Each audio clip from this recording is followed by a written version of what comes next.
Bob Muntz, a long-standing member of the Victorian Greens, passed away last month, and I wish to express, on behalf of the Australian Greens, our condolences to his family. Bob was the cherished husband of Mary Con and a devoted father of Alice and Julian.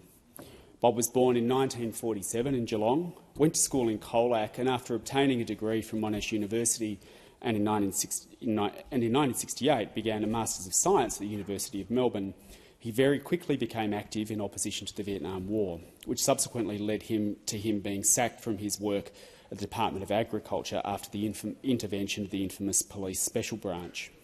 Bob was called up to fight in Vietnam in 1967 and became a founding member of the Draft Resisters Union.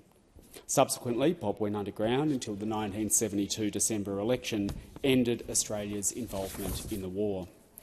Bob's deep commitment to social justice and the liberation for the people of Southeast Asia was formed during this period and shaped the rest of his life as he continued to work tirelessly with aid agencies such as Oxfam and with trade unions and solidarity movements, including with the Philippines, Indonesia and East Timor, where he was a witness to the Santa Cruz massacre in Dili and where he was wounded.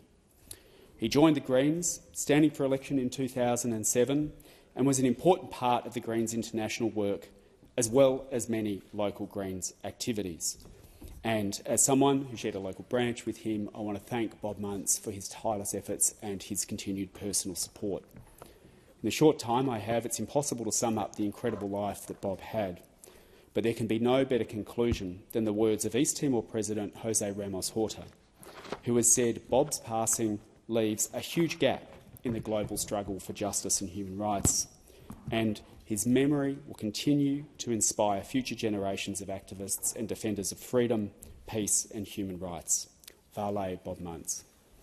Authorised by J. McCall, Australian Greens, Canberra.